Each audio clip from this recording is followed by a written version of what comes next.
Hey guys, Katie Beth here. Happy end of May. I personally cannot believe that it's already June.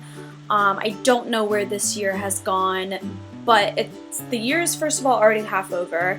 It's officially summer now, so I know I'm super excited that it's summer, and I can't believe it's already June. Anyways, I have just a few things for my May favorites for this month that I thought I would share with you. The first thing I want to share is this bag. It's from 31, and my mom actually purchased this bag, but she realized that she didn't really have a need for it. So the last time that I was home, she actually gave it to me to bring back to LA with me. And I have used it a couple times. It's perfect for like going to the beach, for just like quick weekend trips. It's wonderful. The size is perfect. It's got plenty of outside pockets, which I really like. It's got 3 on this side and 2 on this side.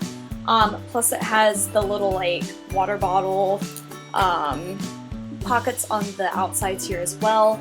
So it's got plenty of storage. It's got plenty of room on the inside. And like I said, it's just kind of a perfect like weekend getaway bag, and also maybe just to go to the beach for the day.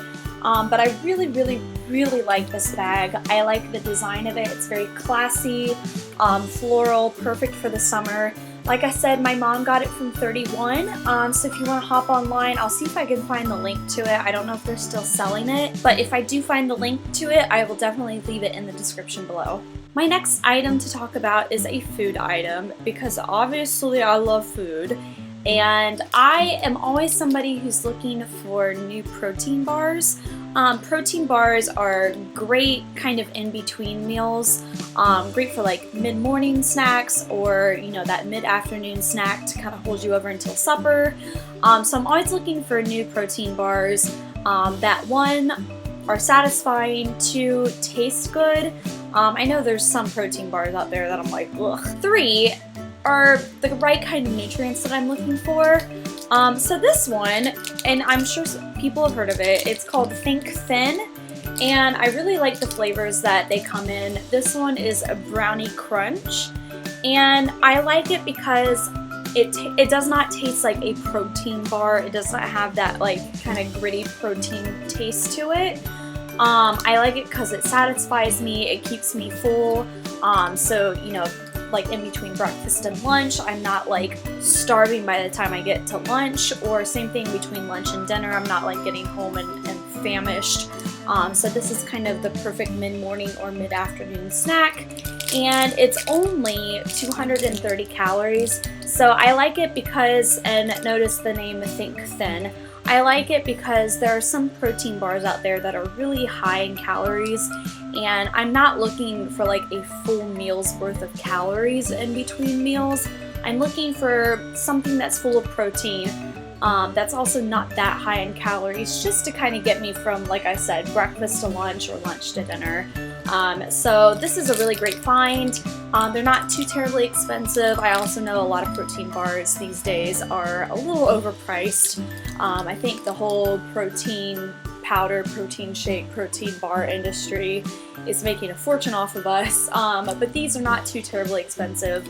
So if you're looking for a good protein bar to try, and you haven't tried Think Thin, give it a try. So my next item that I want to talk about for my May favorites is actually an older book that I've already read, but I held on to it and I reread it this past month, and I kind of wanted to just talk about it a little bit.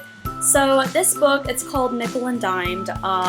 It's, like I said, not at all a new book, and I actually read it when I was in high school. So our high school had like a summer reading list where every summer we were given a list of books that we had to choose like 4 or 5 books off the list to read during the summer, and then when we got back to school in the fall, we would have to either like write a paper on each book, or they had like quizzes or whatnot. So we had to read these 4 or 5 books that we chose off this list. And I was really not into having to do that during my summers, as most high schoolers are. And I especially didn't want to feel like forced to have to read a book off some list that I didn't even want to read. But one of them that I chose, actually, there was like there was like 2 required books and then you picked 3 or something, and I think this was one of the required books, so you had no choice but to read it. And I really didn't want to read it. It really didn't fascinate me when I was 17 years old, but I always held on to the books that I read in high school, and I just kept them for whatever reason. But I found this on my bookshelf and I was like, you know what? Now that I'm 25 years old and living in this world and paying my own rent and utilities and bills and all of that fun stuff, I was like, maybe this might be interesting to reread. And let me just read the back for you. And I also want to apologize. I'm not sure if I'm reading the author's last name correctly. It looks like Ehrenreich. I'm guessing that's German. So I do apologize if I'm mispronouncing that. But the back of the book says, millions of Americans work full-time year-round for poverty-level wages. Barbara Ehrenreich decided to join them, inspired in part by the rhetoric surrounding welfare reform, which promised that any job equals a better life. But how can anyone survive, let alone prosper, on $6 to $7 an hour? To find out, Ehrenreich moved to Florida, to Maine, to Minnesota, taking the cheapest lodgings available and accepting work as a waitress, hotel maid, house cleaner, nursing home aide, and Walmart salesperson. She soon discovered that even the lowliest occupations require exhausting mental and physical efforts, and one job is not enough. You need at least 2 if you intend to live indoors. So, like I said, as a high schooler, like, this really did not interest me. It's also interesting that my high school, like, this was on our required reading list. I grew up in a school system and an environment where that kind of lifestyle of not having a whole lot of money was very rare in the area that I grew up in and lived in. And I'm by far not saying, like, we were not well off. I mean, okay, we were well off, but we were not rich.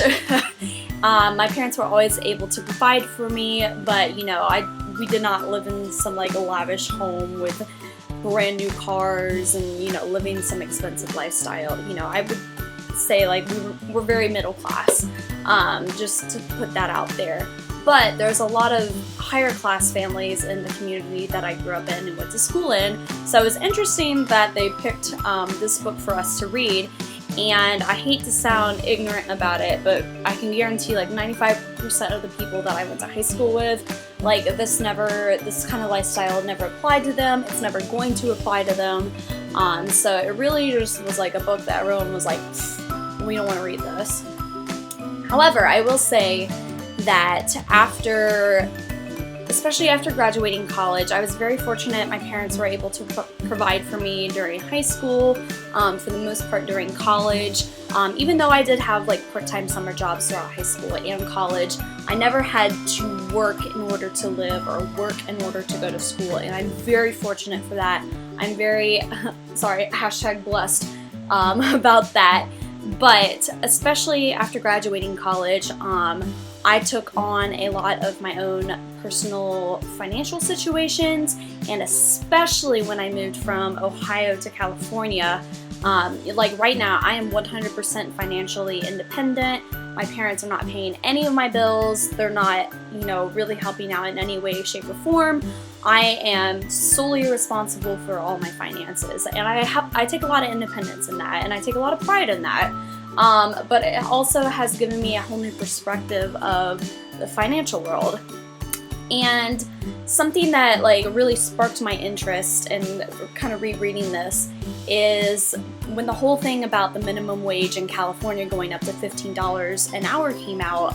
I saw a lot of negative comments about that, especially from people that I grew up with and lived with in Ohio, because and until you live out here in California, you don't understand the cost of living compared to living in Ohio.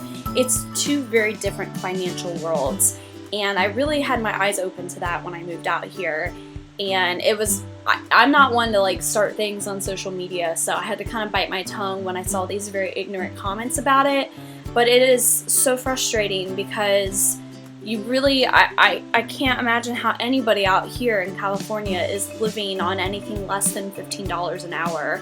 I mean, I make a few dollars more than $15 an hour, and I'm just paying out the wazoo on rent and utilities and all that. And so it was very hard to read those comments, but this book was especially interesting to go back and read, especially now as a young adult, living in a world now where I'm paying all my own bills, all my own rent.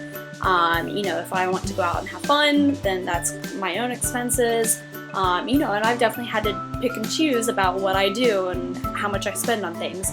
So if you're my age and you're kind of entering this world of being financially independent, and you want a good read about, you know, the value of a dollar, if you will, go check out Nickel and Dimed. If you did read it like I had to when you were back in high school, pick it up again and read it. It really, you kind of have like a new pair of eyes when you're reading this, and there's a lot of things in here that I was like, oh, that does make sense now. Oh, I can relate to that now. So it was really interesting to kind of reread that, and I didn't mean to go off on a tangent about money in this video, but I just thought I would bring that up. So there's my monthly read, my monthly favorite book.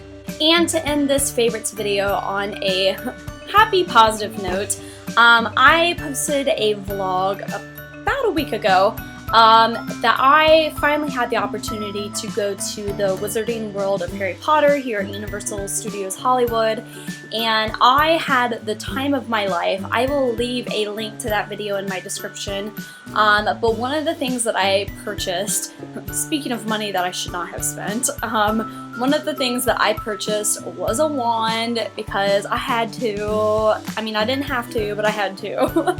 And I got Dumbledore's wand, and it's just like the most beautiful thing in the entire world. The quality of it, like, it was definitely, you know, I had a lot of people asking me how much it was, and I told them, they're like, oh, it seems like a lot of money for a toy. But it's really not a toy, and it's a very good quality. It's, you know, something that I'll probably find like a nice display case for someday, and put it up. But I just kind of wanted to show you that. That was kind of my favorite purchase of this month, if you will. And if any of you ever have the opportunity to go to Harry Potter World, whether it's here in California or the one in Orlando, which is like on crack compared to the one here in California. But either way, if you get a chance to go to either one, it's so worth it. It was so much fun. My inner 12-year-old geek was just freaking out. So definitely one of my favorite things I did this month, and one of my favorite purchases. So that does it for my monthly favorites for the month of May. I hope you all enjoyed this. I'm definitely looking forward to doing my June favorites, and I hope you all take care and are doing well, and I will see you all in the next video. Bye!